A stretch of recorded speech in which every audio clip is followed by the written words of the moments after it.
Hey everybody, welcome to the show. Today's topic will once again continue our trend of revealing more and more about how the cake is made, as it were.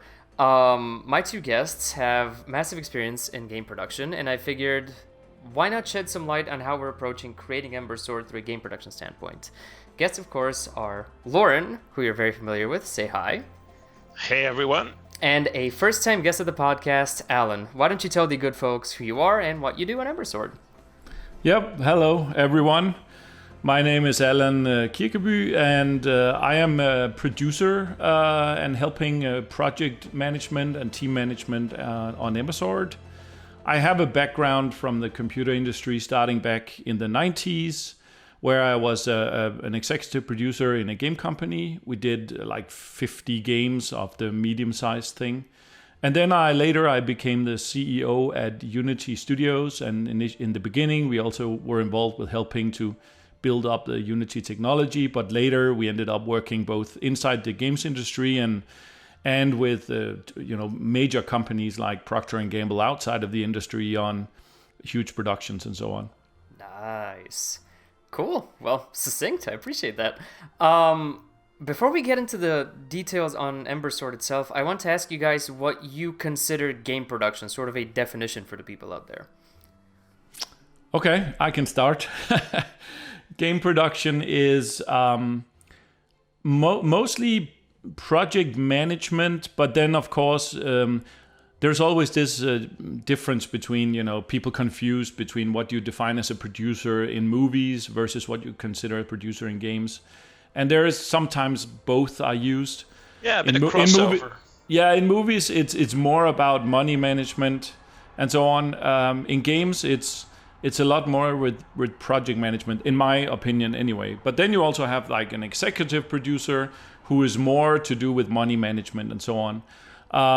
But yeah, it's very much kind of having an overview of all the parts that go into building a game and making sure they fit together, being aware of pitfalls in the future, trying to avoid that you run into problems by predicting whatever could happen, and helping the team to, removing obstacles for team members so that they can focus on building the game and doing their nitty-gritty tasks of programming and doing graphics work and so on. Yeah. I think indeed it's true that the role of executive producer and producer as well can sometimes be a bit nebulous, and sometimes some of these fields start overlapping. Like if I look, for example, at what I'm doing at Ember Sword as an executive producer, my area, although obviously I'm involved in some financial matters, it also lies a lot more with the product and the game vision as well. So you might say there's almost like a sort of game director / designer cap, right, involved with that role here. So I think we also take our level of liberties with it. But in the end, of course, production is also about making sure a really great product gets out, and all of the mechanisms needed to actually get it out there and get it done, which can be hugely complicated, and I'm sure we'll be talking about that more during this session. They're all part of that. Yeah, I agree. I mean, I think probably depending on the size of the company and my experience with different sizes of companies is that the larger your company gets, and once you get over 100 people, you end up having very specifically defined roles, whereas in a growing company like Bright Star and Ember Sword and everyone around it, I define it more as all of these tasks need to be solved, and we need to assign people, and I define it as hats. So you take on hats, as the team grow, you kind of give, maybe sometimes you're wearing like 15 different hats.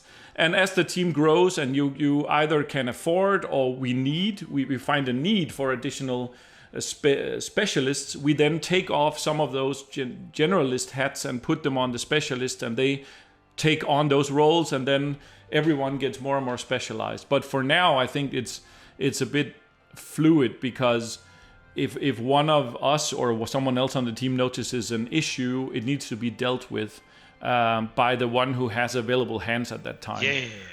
Extreme ownership, if you will. Yeah. But I really like the hats comparison. I always talk about roles versus functions, right? So normally you have like, oh, we're the company, here's your function profile, you do exactly this. And here at Ember Sword, it's more like, well, there's a whole bunch of roles that need fulfilling. And you might at any point have 3 or 4 roles. And I think another really great analogy from like sort of the startup world that I used to use a lot also when we're in conversations. I mean, right now we're growing really fast. We're hiring a lot of people. And I tend to have these conversations about building with many colors of Lego bricks. And we say, well, when you start here, we're going to give you like 4 or 5 different colors of Lego bricks. Those are your roles. And you're going to use those to build the best tower you possibly can. But you have to realize when you're joining Brightstar is we're growing so fast, very soon there's going to be specialization. So I'm going to come by and I'm going to take away all your blue bricks. And now, you just have to use the red and the green and the yellow bricks to build the best possible tower. And this is going to go on until you're left only with red bricks, because that's the thing you're most epic at. And this is kind of the process of building a team like that. So it's super interesting and also quite rewarding, I think, to be there in those early phases. Well, speaking of the team, can you guys go into what the day-to-day activities are like, what it's like managing a team that's so, spread out, decentralized, how the team works, things of that nature? Yeah, sure. I mean, obviously, a lot of it happens online, and we have team members in many different countries. And, the COVID situation was kind of a boon. We don't like COVID, right? We don't like that illness. But it's good that you clarified that. Yeah. I mean, some people might be getting the wrong idea. No, but I think for many IT, especially decentralized IT teams, it kind of became this thing. Yeah, we've been doing this for a while, but now it's something everyone does, and now it's the only way to go.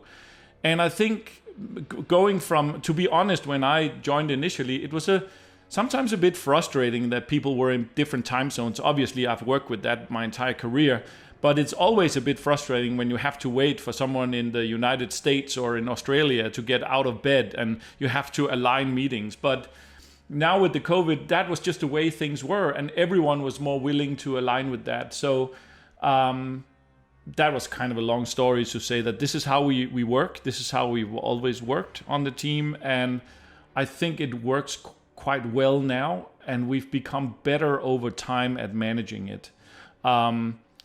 It also means that a lot of meetings are using digital tools for like digital whiteboards and digital mind mapping and all kinds of mapping sheets, spreadsheets and all that stuff, where in many meetings, if you have a sprint meeting, you would have like a real physical whiteboard.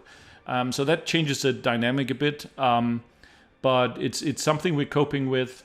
That being said, we are building towards having more larger groups in central office locations, because that way of working on specific tasks is sometimes beneficial. Yeah, I think we're looking to find sort of a happy medium. There are some activities which are really nice to do when you can join together behind a whiteboard. But yet at the same time, I think it's probably also important to kind of touch on that cultural aspect that has been a part of Ember Sword pretty much since we founded, Brightstar. And that is indeed this remote team, because, even the founding team is in some cases from even different continents altogether, right? Yeah, and even now, you and I, we are all sitting in different locations, right? Yeah, exactly. In this talk.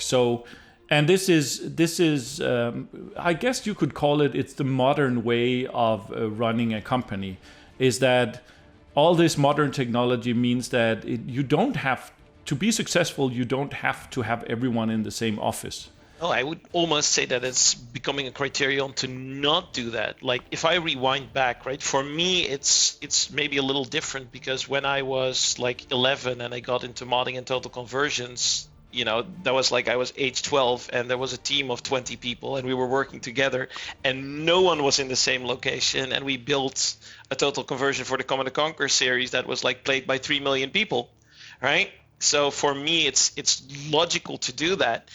but it is very, it has its share of benefits in the sense that you have a global talent pool. You can bring anyone in.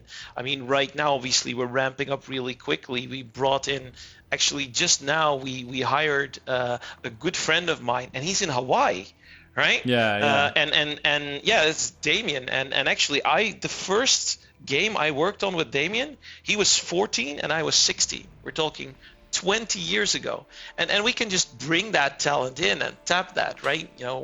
That's very interesting, is that I also have a long history in the games industry, and I know back when I started, it was like I was in something called the demo scene. It was like this subculture in the 90s where we worked on Commodore Amigas and so on. But many of those people are still in the games industry and were the early people behind IO Interactive doing Hitman, and there was a lot of Nordic and Swedish companies stemming from that. Even DICE, are doing that, and I think it's.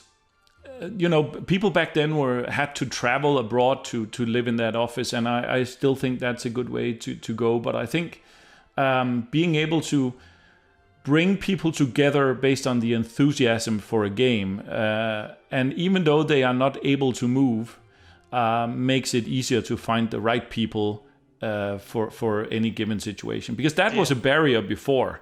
Exactly. When you had to bring people there were certain people you just couldn't get on your team because they had family and kids in that school or whatever. But that being said, I think the way we run the production is pretty fairly traditional with sprint planning and task breakdowns and so on. It's just all happening online through online meetings. Yeah, in the end, the development process doesn't change drastically. It's happening through a different medium. Speaking of the development process, actually, I want to go a bit into that. Since you guys have done, in some capacity, traditional game development, how does building Ember Sword differ from that? What are the quirks of the development itself? That's a good question. Lot there.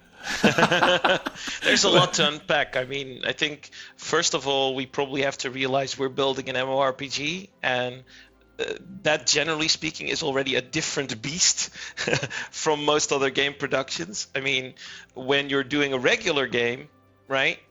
Even a nice AAA title, there's already a factor of sort of building the ship while you're flying it. It's not live, it's not operational, but you do have to do things like finding the fun and the design that you start out with. That's a nice piece of paper, but might not be what you finally end up with, because you're finding out along the way, what works and what doesn't. And with an MMO, well, you take that and multiply it by 10. That's at least definitely one of the, I would say, differences that we're faced with when making something like that. Yeah, I think and also another thing is, building technology while building and designing a game is another factor that's added on top of that. And then having all the crypto stuff, and also designing a game that is fun to play and mapping out a world, but also making sure that all the things that you buy, all the land lots and so on, are also stuff that you can explore and walk around in, and making that part of the game, while at the same time giving the people who bought something a feeling of ownership of this and that location. All of this goes into making this a quite complicated build. And I think a lot of these things, I've been involved with building games that were running bespoke and homemade technology, and the technology was being built as we built the game. Yep. So sometimes we didn't even know how we would even render something. So I've tried that. I've also tried building very big online games where you have multiple people. To be honest, I've not been involved with something like World of Warcraft, something huge like that. But I have been involved with, what was it called? This Cartoon Network's MMO. What was it? The Fusion thing. Fusion Fall. Yeah. So I have been involved with all of these things, but then now combining all of that together just makes it both very interesting, but also very much like, as you mentioned, building the ship while we are trying to sail across the ocean. So it's very interesting. Yeah, no, absolutely. And you make a great point indeed, because this is like combining all of those things into one. Because we have our own, you have the networking concerns that come with an MMO and the whole infrastructure and technology for that. And then we have this, oh yeah, we also want it to load in 2 seconds in the browser, and it's doing that, but still, in order to deliver all of that, you have to build the technology while you're also building the game. And yeah, that throws up some it's very interesting much challenges. it's kind of it's maybe a little bit lame to say it's an iterative process. It's kind of a buzzword thing, but it's very much how we must build this thing. It's kind of like building up something, making sure it works at this scale, combining it with this and that element, improving the engine, the rendering part of the engine here, but we also have the networking part of the engine, and we also have the crypto part of the stuff that needs to be built together, and then gradually and special effects and iteratively all that moving forwards each time. Kind of verifying, yes, it works like this. Yes, it's also fun like this. Yes, it also looks good like this. And then building on top of that. And every time we've verified something, we know, okay, this system can handle this kind of thing. And now we can start branching out the design elements that will be using that system. So it is very much like kind of gradually unfolding the stuff. And of course, we have this kind of image of the game as a huge like sketch. But then it's kind of like, I'm now using the wrong term, paint by numbers. But we've kind of drawn a sketch. It's not paint by numbers, it's our own drawing, right? But we've kind of sketched out the thing. But now we're gradually filling in the base colors one step at a time to flesh it out. And once we start coloring, eventually we'll do shading and so on. That's a bad analogy, but it's kind of the best I could come up with. My vision of that is more like a spiral where, it starts small and it expands ever more into something bigger, but always at a manageable pace. Yeah. No, there are many different images we can use for that, but it's basically building one thing at a time, and that's the process we are working with right now, and trying to also at a way where it makes sense to show things as we move along in the sense, and to be honest, I try to stay out of that and just make sure focus on we need to build a game. And then I talk to Loren and other marketing team, and we would like to show this and that, and then we're figuring out what can we show when, and is it good enough to show, because we also don't want when we work on stuff, it sometimes looks bad in the process of building it. So it's kind of like we want to show stuff, but we also want to show it so it looks nice at the time when we show it. It needs to be at that place where it's ready to be shown. And we've I think probably done quite an okay job at being relatively conservative with that, which I think is good. I've heard the word, and Loren can correct me if I'm pronouncing it wrong, but corollary thrown around in terms of the process of the building of the game. Can you go into that a bit? What does that mean? I was just saying, on the one hand, you're building the spaceship while you're flying it, but on the other hand, and that might sound a bit weird to some people who are looking at this from the outside, but I was just pointing out, I think when I brought that word along, that actually tends to be also the only way to build something this big, because with something the scope of a massive video game, and especially an MMO, right? You have to kind of do it gradually and have many stops along the way where you're looking back at it and going, is this what we were looking for? Is this fun? Is this working the way it's supposed to? And just to look critically at these elements that you've designed. And sometimes it's killing your darlings, right? There is people that start out, and this is with any game production, that start out with this very strong idea that, we put this thing on paper, so that's now suddenly a feature in the game, and I'm super attached to it. That's like the big feature. And then you might find out as you go in there, especially for the people who may not particularly be in a designer capacity, but there's lots of enthusiastic people, obviously, also artists, programmers, etc., that all have their own ideas. They might sometimes at times find, oh well, what I thought was going to be the amazing feature is actually something that is detracting from the fun of other parts of the games. So yeah, sometimes you have to kill your darlings and cross some things off to make the overall game a much better experience. Yeah, no, I agree. I think the overall vision, right from back when I first got involved, is basically the same. I mean, on a very high level, but the process here has been going through a lot of iterations where at one point we were diving into something that got too hardcore and too detailed, and then we had to pull back from that. I mean, that was maybe 1.5 years ago. We were iterating on stuff that was too hardcore in terms of the detail of building up skill trees and all that stuff. And we had to go there and test it out before we could also realize that we wanted something that was different, but also empowering to the player. So I think that is part of building a game this way. I mean, obviously, you could always look at other games and go like, yeah, we do something like they do and they do. But what we want to try and do is make something that ends up being our own. I mean, it feels like its own thing. I would almost bring up sort of the iceberg analogy, because a lot of people, when they see a game, and even like when we go into technical testing, when we go into alpha, you're likely to see there's still a very limited set of features. And I oftentimes look at these kinds of things kind of like an iceberg, because most people don't realize how much stuff sort of ends up on the cutting room floor. And I think you strike a really important point there, Allan, for like every bit of functionality that you in the end up experiencing. It's quite plausible that there were 2-3 different variations and attempts and things that were done that were scrapped that eventually led to evolving that particular functionality. So a lot of the things that go into a really amazing game are not even things that you see while you're playing it. It's all the stuff that we've gone through and rejected to get to what you're playing. And then even some of the things that you're playing, maybe very early on alpha, might still be stuff that later on will end up being rejected and replaced by something better, which is an amazing process in and of itself. But most people don't kind of see that. And it's kind of go on. Sorry. I was gonna quote maybe the crazy example. Once you get to the level of a Facebook, which they have some metrics there.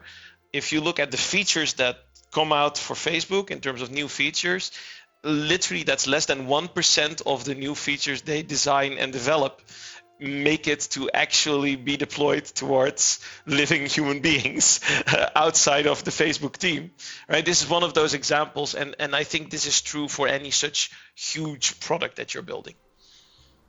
And it is important to mention that this doesn't happen unless everybody is okay with that notion, and I think we are very fortunate that pretty much every developer working on the game is okay with letting things go, letting them change, all in the interest of getting things done, which quite eloquently leads me into the next point I wanted to discuss, the specifics of the development as it relates to the day-to-day. So what is the day-to-day practices of developing Ember Sword? Any rituals of development we have that you guys can go into?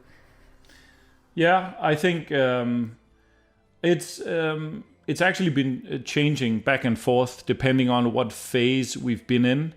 But generally speaking, we run a kind of adapted Scrum, which I guess all Scrum is in. And Scrum is just a project and time management methodology that comes from the IT industry. For those who don't know, who's listening now. I'm pretty sure there might be some fans listening there like, what is Scrum? Is that not a thing that happens during a football game when everyone huddles together? Yeah, Scrum wasn't that the quest engine from the old Lucasfilm games? Yes, exactly from.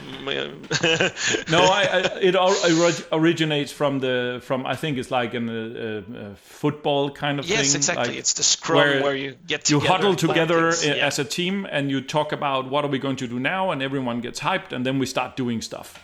So that's the day-to-day way of running things. You have now made this sound incredibly simplistic. So yeah, to spread it out a bit more, it's basically running sprints. So sprints is like a period of time, let's say 2 or 3 weeks, where you plan in detail what is going to happen in those weeks.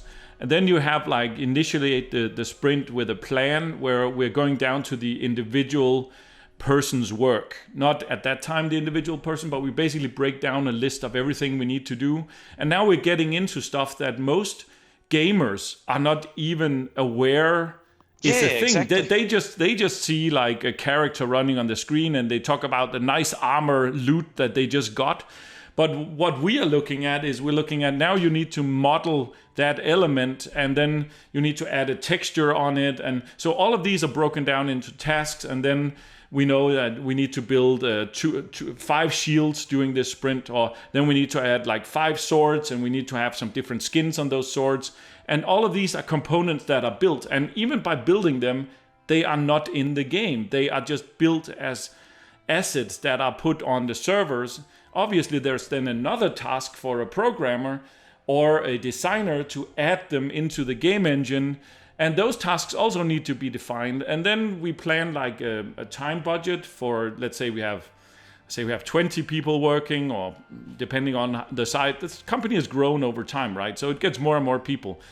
But we have a number of people working, and then we figure out how many tasks can this group of people do in the graphics department, how many tasks can the programmers do. And then we basically get to work once we have that planned. And then on the day-to-day basis, every day, but it's a bit different from team to team. And this is also where the decentralized thing gets into play. It's not about doing it because the system requires it. It's about doing whatever is most effective for that location team. So we have some teams that do the traditional Scrum, and the Scrum in this process, the entire system is called Scrum, but the actual Scrum meeting is a 15-minute meeting every morning where everyone just huddles together. The stand-up, and everyone just says, well, what did I do yesterday? Do I know what to do today? And then you drag the tasks. We have a task management system where everyone can kind of click on a task and drag it into their allotted space where this is now my task, I need to work on it. And then everyone just gets to work. So, sorry, maybe that was a bit boring, but that was basically very detailed. That's a detailed description, but it might be good for some people that are, maybe not familiar with this type of approach to working, although it's becoming more and more common, even well outside of IT, I would say, to have like these types of task boards, and everyone knows Trello now. But you can imagine that this actually becomes quite an exciting and fun process, especially when you're talking a large team and we're starting those 2 weeks with this massive list of things that we want to accomplish. And throughout the weeks, at every morning meeting, you're finding out, are we still doing good? Is there anything that's holding anyone up, keeping them from accomplishing their goals? And as you go through those 2 weeks, all these cards are moving from left to right. Eventually, there's a massive amount of things to talk through. Oh, we accomplished all these things. We built all these things over the past 2 weeks. What have we learned? How are we going to do that better in the next 2 weeks? And a lot that we talk about here is also just getting 1% better, right? Yeah. I think also one important part of Scrum is that something that is sometimes overlooked, especially in huge corporations. No, it's not overlooked, but it's something that's very important for IT projects, is especially creative IT is that the developers or graphic artists or anyone stays motivated. And this is one of the things I see it. Scrum has a little bit of gamification in it, in the sense that you visualize the tasks and then you move them across a board. So once you start let's say one task is a graphic artist need to create a graphics for a shield that you can equip with your character. That shield starts, there's nothing there. So the task is to start modeling maybe there's a concept art for or it even or the something. concept art needs to still be made, right? Sometimes. And then the task moves into the to-do column. And then once the task is done, it moves into the verify column. But eventually it ends up in the column saying done. And let's say the sprint has like 100 tasks, just to make it easy to explain. The goal is for everyone on the team to have all of those 100 tasks moved all the way over to done. And that then becomes this kind of achievement thing, gamification, where if everyone kind of ends the sprint with all the tasks over there, which, by the way, happens very rarely in any kind of teams I've worked with, but sometimes, there's always like 2 or 3 stragglers, or also because new stuff came up. But once you end up with all of that, you can have this kind of small celebration, and everyone on the team kind of feels, we achieved this. It's kind of like in a game when you grind your way and you first kill this and you collect this, and then suddenly you get unlocked achievement. You get this kind of feeling. And it's some of this Scrum's terminology started, I think, outside of the games industry. So it's not just because games people want to work like they play a game. It's actually something you've realized even outside of games in traditional IT that is very important to stay motivated, and having these clear visual goals just is one way to have everyone stay hooked and feel empowered and also take charge of whatever they do. Because now it's my responsibility to move this task over there, and that is empowering for people working on the project. That is incredibly well put, actually. That's a very, very good summary of how that works. Now to bring this home, to land it, here's kind of a big one. When do we consider the game to be done? Never. Thanks. Good night, everybody. That's it. We're done. It's a wrap. No, but realistically, of course, we're building something rather unique because it's a game with a blockchain component that is expected to have a massive lifetime. Right? It's a game that could keep on going and going and going. And we've not seen that before. We've seen games like World of Warcraft that admittedly have a massive lifetime. But something like this could go on much, much longer because it has its own economy, and that is powering continued development. You could think about decentralized governance models where eventually, not just a team, but also the community partially becomes an owner of what this is. And with that, you can really create something that is going to stand the test of time. So when is it done? Well, we would hope never, actually, that it will continue evolving and growing and improving. But then there's, obviously the other question, no doubt on everyone's mind, which is, okay, you've got this iterative model, but how does that lead to things making their way into the hands of the players, right? And that's kind of where we kind of have to combine the two, where we have settled on sort of almost a quarterly model of taking all those 2-week sprints, for example, and bringing that together into a sort of milestone that we can every quarter push out towards the community, at least starting at a certain point. Yeah, I think it's also a kind of game. If you look at any game that has many years on its back, it will have, like, we call them patches or updates or extra releases and so on. But there's obviously always this first launch date for many of in the traditional way of launching games. But you see more and more often that we turn into this, and I hesitate to use the term, but it's games as a service. I hope no one out there feels negatively about it, but I think it's a good thing. It's a positive term. I think it's a way. Throw out sort of early access model, maybe, right? It's more so than just a service. A service would be indeed if it's like a subscription game or something like an MMO. But it's also early access that you're seeing a lot, right? We have, like, in traditionally a game would be developed, and then once the game is burned on a CD-ROM or a blue disc or whatever for PlayStation, it's a gold master. Then typically the team doesn't do anything more, because in the old days you couldn't do patches, but nowadays updates can almost happen sometimes daily, depending on the type of update. So that you also have, like, live ops teams in most MMO games and so on. So a game like this transitions once you have, like, a huge chunk of the core game launched and you have many players in there. You also have part of the team transitioning into this live ops. And I would love to be able to sit here as the person also in charge of creating and working with the timeline to be able to prompt something, but I don't want to do that. So it is going to be an iterative process, and we will be revealing parts of the game and giving it in the hands. It's like any other game. You don't give it to everyone initially. You start out with a smaller segment of in the old days you would call it alpha testers.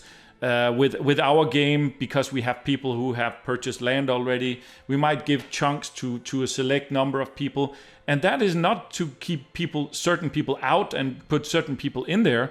It's also because we need to pressure test what happens when we have so many people in there. Does it break? That is a normal part of building an MMO, is that we want to make sure that we kind of gradually allow more and more, and then we iterate and learn from that test, and then can build out more. So that's the plan. And yes, right now the terminology is these quarterly milestones that might be adjusted slightly and so on. But right now we're working mostly on solar wood, and we're working on building out that world with quests and so on, and we are building a timeline for that. So hopefully we can be more specific soon. I don't know when. So there is a few things, obviously, that we have already shared with the community about how we're going to be approaching this with this quarterly model. Obviously, we don't want to give everything away yet, and things are still a bit dynamic. But if we're looking at what does the rest of the year look like, we've already announced towards end of year we're going to have a technical test actually with the landowners, which is exactly for that purpose of figuring out what if we get a few thousand people into this world and into this technology, right? Are we sure it's running on everyone's browsers well, right? Maybe some people have some exotic browsers, exotic hardware. We want to figure that out. How are the servers going to respond to massive loads of people all in one place? We want to make sure we double check that. Yes, of course, we've run literally at some point thousands of bots running through it, but you'll always find that when you replace those bots with real life human players, that they'll figure something out to mess with your beautifully designed scalable netcode stack. So we'd much rather find out about that early than on launch day. And so that's really just going to be about testing some of the core technology. And then early 2022, let's say in the first half of 2022, our aim is to start unveiling the capital of Solarwood and some of the baseline gameplay around that. And then we're just going to expand throughout the year, allowing people to explore more and more of Solarwood, giving these landowners access to their land, rolling out different skills and gameplay functionalities in an iterative manner, because there is so many to be rolled out.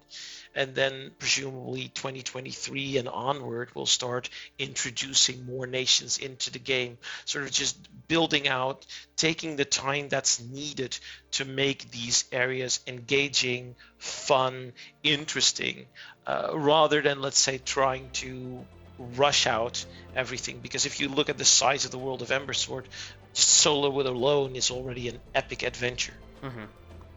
That is, wow. You, again, doing my job for me, gave me those sound clips. Excellent. Well, this is pretty much all I wanted to cover on this episode of the podcast. Of course, game production is a massive topic, and we didn't even go into the specifics of just the various minutiae of everything we do, which in of itself is very interesting. So I can envision that there might be a sequel to this episode coming at some point in the future. So I would like to thank my guests for participating. I would like to thank you for listening, and we will catch you next time. Goodbye, everybody. Hey, you made it to the end. Congratulations! That must mean you like us enough to want more, right? Well, good news! We're all over the internet. Go to embersword.com and subscribe to our newsletter for a chance to play the game early, as well as the latest interesting tidbits on the game and the team. Join our lovely Discord community over at discord.gg/embersword. Follow us on Twitter and Facebook at PlayEmberSword for regular updates on what we're up to. And remember the basics. Drink water, be kind to each other, and spread the word about Ember Sword.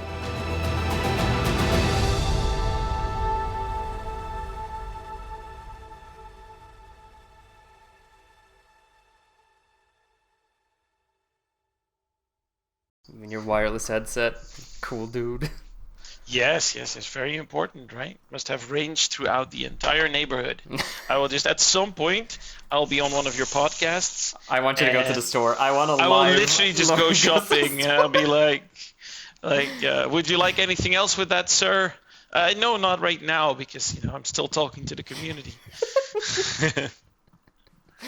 Maybe a bonus episode, Loren's store adventure. Okay. Shopping with Loren.